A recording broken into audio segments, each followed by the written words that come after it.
Welcome to City Church. We are a biblically based, relationally driven, spirit-led church, encouraging everyone to follow Jesus, grow together, and serve others. We're excited to share this sermon with you today, and you can always find out more about us online at citychurchseville.com.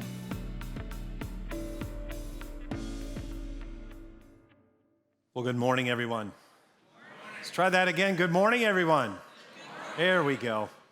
Hey, so listen, we are launching into a new sermon series this week. It'll last for a total of 6 weeks. And this sermon series is going to be focusing on prayer. And so in the midst of that, I just wanted to let you know that this morning's message is more of an overarching sermon that talks about prayer kind of a little bit broader. And then each week, we're going to take a look at maybe different concepts or realities of prayer more specifically. But this week, this sermon is going to really begin to launch us into that sermon series, so it'll be a little bit different than most. But again, I wanted to set the tone for the trajectory of where we're going to be going for the next 6 weeks. Look, the reality of it is most of us pray. Most of us do. As a matter of fact, at about 4:20 today, I'm assuming that most of you will be praying for the Green Bay Packers as they play the Saints. It's very important that that prayer need is in your smartphone and pops up. But when I think about prayer here at City and being so blessed to serve as the lead here at City for so many years, I was really thinking through kind of the concept of this sermon series. And here's what the overarching challenge or charge or purpose will be. That City Church will be more prayerful, and Charlottesville will become more prayer-filled. Or putting it another way, you and I will be more prayerful, and the world around us will become more prayer-filled. The next thing that is really on my mind and heart for the next 6 weeks isn't rocket science, it's this. When something is prayer-filled, it will be better than it being prayerless. How many of you that just blew your mind? You're just blown away by that. Again, I want to say it again. When something is prayer-filled, it will be better than it being prayerless. The reality of it is, in Scripture, prayer is a massive topic. And so as myself and the lead team were feeling drawn towards prayer, it's almost like, where do you begin? Well, obviously, one of the best places to begin, and we're going to get there in several minutes, it's the whole idea of the Lord's Prayer.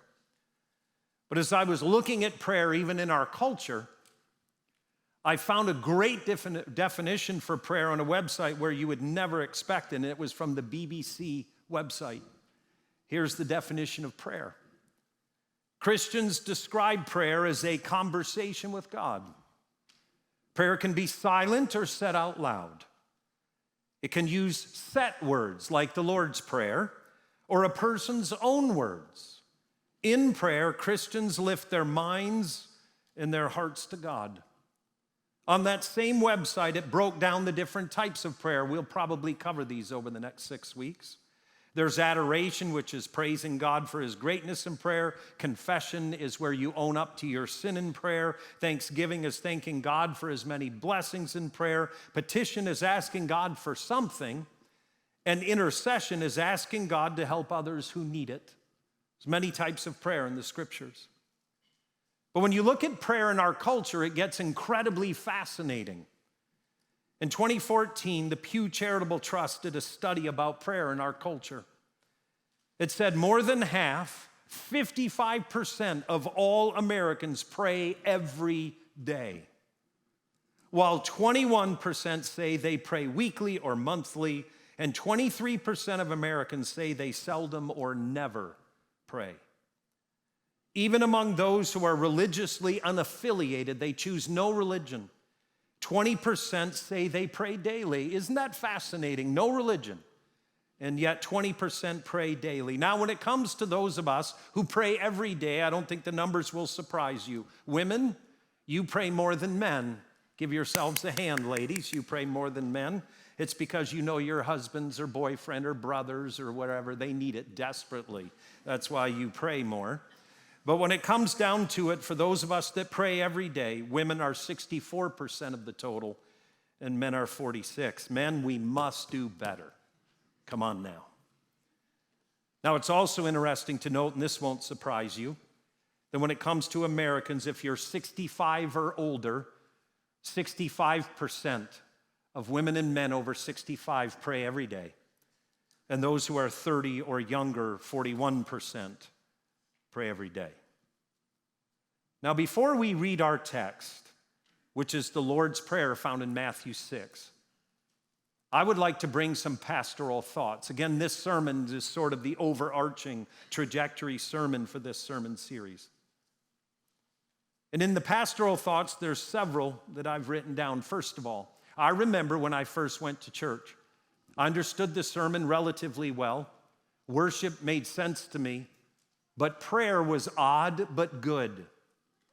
That's how prayer was for me. I wasn't a praying person, wasn't really in a home that prayed. But I remembered stepping into a church for the first time as a preteen boy, and this was the kind of church that was filled with hippies that were coming to faith in Jesus, and when they got prayed for, they wanted to be prayed for. Do you know what I mean? It wasn't this 40-foot away prayer, it was lay hands on them till they meet Jesus kind of a prayer. That's how it was. Here I am as this young farm boy, and I'm watching this play out, and prayer seemed really odd to me, but something in me told me it was good. If you're there and you're not yet a person who follows Jesus or you're new, just know that that was my experience too, that prayer was odd but good. Here's another thing that I know, is that prayer is the measuring stick by which some Christians judge other Christians.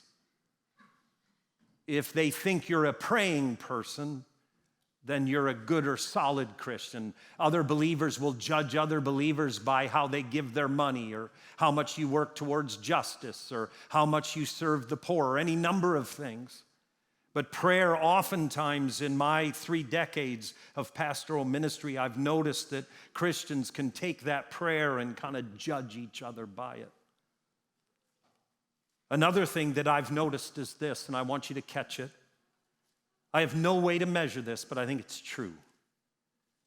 Prayer seems to change the prayer more than their prayers change things.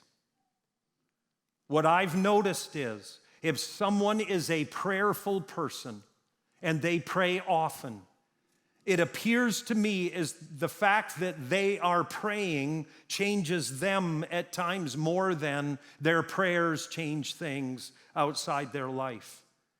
If you want to be changed, become a prayer. I don't know why or how that works, but I've seen it for years. Then here's another thing that I've noticed, is that it is true, though, that the people who I've respected their spiritual lives, prayer is a functioning part of their life. And then the last thing that I've noticed is that people, even people outside of faith, rarely, if ever, will say, "Don't pray for me." Rarely, if ever. If you have friends that are outside of faith, or someone who's new to faith, and you were to say to them, "Do you mind if I pray for you?" Again, rarely, if ever, have I had people say no. I know what it's like to sit on an airplane or even sit in a restaurant where I'm next to someone, or I'm in a restaurant and they kind of upload their life and they're kind of sitting there over a cheeseburger. By the way, I'm convinced that Jesus ate cheeseburgers, but that's another sermon. But I've sat there over cheeseburgers where someone has just uploaded some of the greatest pains of their life, and I'll say to them, "Do you mind if I'll pray for you?" And they'll go, "What, here now? Really? No, I'd rather you didn't." I said, "Well, look, this is how this is going to work. You keep eating your French fries, and I'm going to talk towards you, but really I'm talking towards God, and no one around us will even know I'm praying." I've prayed for innumerable people in restaurants that way, where anyone sitting there would have thought it was a conversation. But after they uploaded the data of their life, I just simply pray over our cheeseburgers and say, "God, I'm sitting here with this person, and I pray that you will touch them because they desperately need you." I have a friend of mine here at City who employs this, and he shares a great story. And the story is that someone was over at his house working, and they just happened to be out in the backyard together, and this individual was having a really hard time in life. And they uploaded that to my friend here at City. And so my friend said to them, do you mind if I pray for you? They were like, oh, yeah, sure. And then you never tell people you want to pray for them right then. You say, do you mind if I pray for you? And then you go, how about now? And so the guy kind of looks around like, oh, that's weird. And he looks around, there's no one. So yeah, sure, why not? So have you ever noticed that when you pray, you have to close your eyes or Jesus can't heal you or hear you? Have you ever noticed that? You got to close. So my friend, he's got this wonderful habit when he prays, he closes his eyes and he extends his hand. So here he is with this guy in his backyard. They're several feet apart, and he just raises his hand and begins to pray. I don't know what the prayer was, but something like, dear Jesus, I just pray that you would touch my friend. And as he's praying, the guy reaches out and wraps his fingers into my friend's. And he's just kind of standing there like, this is really creepy, and it's really strange. But he's sitting there holding this guy's hand in his backyard, and here this guy is. He's so unchurched, he doesn't know anything about prayer. He doesn't know that in order for God to hear you, you have to close your eyes and hold your hand out, right? Otherwise, God's deaf to our prayers. And so the guy reached up and grabbed his hand, and they sat there in the backyard and prayed. Listen, those are some very simple pastoral thoughts on prayer, but I believe that all of them are true. And I want to encourage us as a church family, and maybe this isn't your church or you're just visiting or you're watching us online. I really want to encourage you to be a praying person. In all the sermons that I preach, there comes a point where I will say this phrase, feet to your faith, because I believe that faith always involves action, always some way or another. And so feet to your faith comes real early when it comes to prayer, because prayer is all about that. It's about putting action to our faith in who Christ is. I heard something once on prayer that really ruined my prayer life. I want to share it with you. This was a quote that I heard from a guy by the name of J. Robert Ashcroft. His son, John Ashcroft, was the Attorney General of the United States. I was really blessed for a period of time in my training to be able to sit under J. Robert Ashcroft, and here was the quote that he said, "You are a part of the answer to every prayer you pray." And I thought, why did he have to say that? Because what I like are the kind of prayers that are Jesus grenades. Do you know what I'm talking about? You just kind of lob a prayer over the wall, it goes off, and you walk away. You have no part to play. It's just blow them up with prayer, and then I'll just go on. And then all of a sudden this guy says this, and I think to myself, oh no. Gosh, I think that might even be biblical. Jesus even teaches parables on this. How can you say to someone, I'm praying for you, and not give them clothing or food? There's something about prayer where we are a part of the answer to every prayer that we pray. And you know what that has done? That has governed my prayer life. Because there are times I want to pray about things, but I don't want to do anything about it. And therein again, the person who prays gets transformed, and I think that's one of the reasons why. If I buy into the quote by J. Robert Ashcroft, it will transform your life. It truly will. Now, in a moment, we're going to look at the Lord's Prayer. And just last night, while I was studying for this sermon and kind of wrapping it up, I just so happened to do at times when I'm wrapping up my studies, doing what all of you do at UVA. And that is, while you're studying, you have something on Netflix playing while you're studying. And all the older folks went, how dare you do that? How many of us do that? Right? You've watched more movies and more stuff while studying. Well, here I am wrapping up my sermon, and I was polishing it off. And what you may not know is that right now, today, will be the finals for the U.S. World Wrestling Team, and I'm a huge wrestling fan. And so last night, I was praying to Jesus, studying His Word, and I was watching some of the U.S. wrestlers wrestling off to see who will represent the U.S. in the world tournaments. So here I am watching this. And all of a sudden, I noticed this little ad down in the corner. And in this little click-on box, here's what the phrase said. Everything I have ever learned, I put into this app. That little ad was down in the corner. And so I actually was looking at it and thought, isn't that pompous? How could someone boil down everything they know into one app? And then I looked to whose face was on the app, and it was Jordan Burles. Jordan Burles is the most famous U.S. wrestler alive. He won the NCAAs twice. He was the 2012 Olympic gold medalist. He was 4-time world champion. He was a 7-time world medalist. He won the Pan Am Games innumerable times. He's been on the U.S. world team or Olympic team 9 times, and he'll wrestle today for his 10th time. And he's a follower of Jesus. But here he said, everything I've ever learned about wrestling I put on this app. So I went to click on it, and when it did, it looked like I had to pay money to go any further, so I stopped. I just backed out. It was too expensive. But you know what I believe? I really believe this.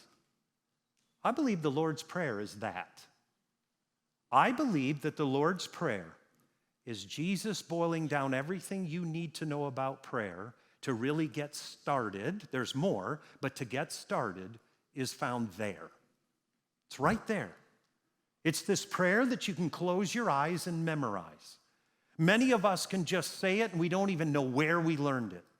It's just a prayer that's a poem that has a cadence to it that really helps us to memorize it. And so here we find our reading in Matthew 6, 9 through 13. And again, it's called the Lord's Prayer. I'm going to read it out loud, but if you know it, I want you to close your eyes and say it with me. Jesus, teaching on the Sermon on the Mount, said this then is how you should pray. And close your eyes. Our Father in heaven, hallowed be your name. Your kingdom come. Your will be done on earth as it is in heaven. Give us today our daily bread. And forgive us our debts as we also have forgiven our debtors. And lead us not into temptation, but deliver us from the evil one. Now here's what you need to know in context. That in Jesus' day, prayer was the center of Jewish life, and Jesus was a Jew. And the center of the prayer life of every Jew was a prayer called the Shema. They prayed it twice a day, minimum. You would pray the Shema in the morning, and you'd pray it in the evening. It was the Jewish prayer. The Shema is actually a quote from Deuteronomy chapter 6, verses 4 and 5. You may have heard this before. Here's the prayer, at least the beginning of it. Hear, O Israel, the Lord our God, the Lord is one. Love the Lord your God with all your heart, with all your soul, and with all your strength. And then the prayer goes on. It's called the Shema. By the way, the Hebrew word for hear at the beginning of that prayer is the word Shema. It means to hear. And so for every Jew all over the world for centuries and centuries and thousands of years, they have prayed the Shema, and they did it during the time of Jesus. It was the prayer. If you ever didn't know what to pray, you prayed that. It's what taught you how to pray. By the way, if you don't know much about the Shema, I'd really encourage you to go to the Bible Project and to click on their 10-minute video. It's phenomenal. It will teach you all about the Shema. But remember, Jesus is Jewish, and the Shema is the center of his prayer life. And so when Jesus is on the Sermon on the Mount in Matthew 6, verses 9 through 13, and he says, this then is how you should pray, everyone on the hillside closed their eyes, and they went like this. Hear, O Israel, the Lord our God is one God. And they just started saying the Shema, but stunningly, and you have to understand this, it would have shocked everyone in the crowd. Jesus does not quote the Shema. He does not do it. What Jesus does is he issues out a new prayer that will be the center of his movement, and it is not the Shema. Jesus' prayer is this: Our Father in heaven, hallowed be your name. Your kingdom come. Your will be done on earth as it is in heaven. Give us today our daily bread, and forgive us our debts as we have also forgiven our debtors. And lead us not into temptation, but deliver us from the evil one. And everyone was stunned, because the Shema is the prayer. But for followers of Jesus, it doesn't negate the Shema. But what this prayer does is becomes the center of the prayer life for every single Jesus follower. And yes, I believe we are called to pray this prayer, this one. You would notice as you look at this prayer that the first section says three things: your name, your kingdom, your will. And the last section is give us, forgive us, and lead us. Just for the next few moments, I want to focus on the first phrase. The phrase that would have grabbed everyone's attention when Jesus was teaching on prayer on the Sermon on the Mount, when he didn't say the Shema, but he said the Lord's Prayer. The first phrase is this: Our Father, who is in heaven, hallowed be your name. Interestingly enough, in the Gospels, Jesus rarely, if ever, calls God God. He calls him Father. It's new. It's different. Jesus, when he's looking at God, speaks of him relationally as someone who loves and cares and provides and is concerned. Now, here's what I know. When you hear the word Father, it's not positive for all of us. I know this. But I want to challenge you, because Father and the concept of it in God is true and trustworthy, even if your earthly father was not. Don't throw the baby out with the bathwater. Know that Jesus, when he's teaching his disciples to pray, challenges them to move towards God as our Father. That's how he starts his prayer. This is key. Jesus does not start this new prayer by saying, "Hear, O Israel." He does not start the new prayer by saying, "The God of Abraham and the God of Isaac and the God of Jacob," because that's how a lot of Jewish prayers start. Jesus does not do that. He begins with our Father, and people in every language, in every culture have Father. All of us do. So no longer was it just the God of Israel. It's the concept of the God of Israel is now reaching out to all peoples who recognize that they need a Father God. Not only this, you cannot tell this in your Bibles, but the word that Jesus uses for God is Abba. It's Abba. That's not Greek or Hebrew, it's Aramaic, which I promise you everyone on the hillside picked up on instantly, because all Jewish prayers are in Hebrew. You don't pray in anything but Hebrew. If you pray that prayer that Jews pray, you say it in Hebrew. By the way, if you're Muslim, you speak it in Arabic. That's how this works. There's a God language. There's a language in which you pray to God. And in the Jewish faith, you learn Hebrew, you speak it in Hebrew. If you're a Muslim, you learn Arabic and you speak it in Arabic. And when Jesus brings the prayer that's at the center of his kingdom, the first word, Abba, is in Aramaic. It's the street language. It's amalgamation of all the other languages. It's that street language that everyone spoke. And whether you know it or not, at that moment, Christianity changes. There isn't a God language. It's not Hebrew to the Jew. It's not Arabic to the Muslim. It's not some other language that you must know in order to pray to God. Now that prayer is being said that whatever language you want to pray it in, you can pray it in that language. What most of us will miss is that prayer starts the trajectory for prayer in the kingdom of Jesus that has absolutely been unheard of. Whatever language you want to pray in, you can pray in that language. There is no sacred language. And if there's no sacred language, there's no sacred culture either. Because usually a sacred culture is what drives the sacred language. And now the prayer that is the epicenter of Jesus' kingdom is a prayer that was spoken in Aramaic. It's for all peoples. It's for everyone, everywhere. But notice what Jesus prays. Our Father. Every time we pray, we are with a community of others. Every time I pray and I go before God, it's the sense that God is my Father, but He's our Father as well.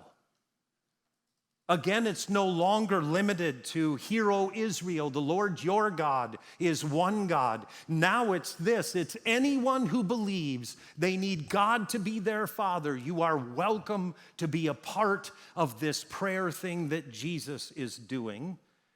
And then he says, "Our Father who is in heaven, hallowed be your name. Your name is holy." Now, let me be blunt. As one great theologian writes, to pray that God's name would be holy is like asking fire to be hot or asking water to be wet. It's the essence of the thing. So what does the prayer mean? What does it mean when I come before God and I say, "God, I pray that your name would be hallowed or your name would be holy"? It already is. That's the essence of the thing. It's this tension, I believe, and hopefully you've felt it in prayer. It's where you come before God who is relational and is your Father, and yet at the same time, God is holy.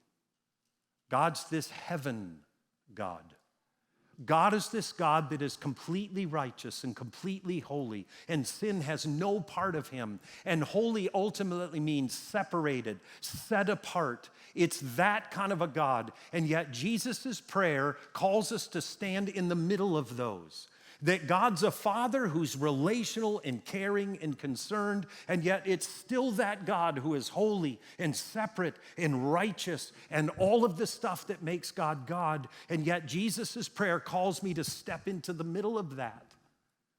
And here's why I love that, is because yesterday in commemorating September 11th, I could stand between God, who's a God that's a Father, loving, caring, concerning, and providing, and a holy, righteous God. And I can stand between those two true and at times seemingly conflicting realities. And I can stand between them, and then I can bring September 11th to that God in prayer and say, "God, I remember that day. I knew what it was like to sit there in my bedroom with my son and watch the newsreel across the television, and that sinking gut feeling because my wife and I had been at the top of the World Trade Centers innumerable times. I knew what it was like to step out onto the observation deck of the World Trade Center and look down all of those floors, and cars were the size of ants at best. And it dawned on me again what it was like to stand there and to watch those commemorative videos of all of that going down. And now I can stand between this God who's the Father, loving, kind, caring, concerned, and this God who is holy and righteous and calls me into a relationship with both realities of who God is. And then I can lift up September 11th and I can pray. And I don't know if you are like I am, but there's times that the only prayer I can pray is the Lord's Prayer. I don't know what else to pray. Because in moments like that, I want to pray the prayer I've been taught to pray. And so you just simply pray, "Our Father in heaven, hallowed be your name. Your kingdom come. Your will be done on earth where terrible, horrible, dysfunctional, broken things happen. Let earth be invaded by heaven. And give us today our daily bread. And forgive us our debts as we have forgiven our debtors. And lead us not into temptation, but deliver us from the evil one." I would love it to be said of us that we have made the Lord's Prayer our prayer. Would you stand with me?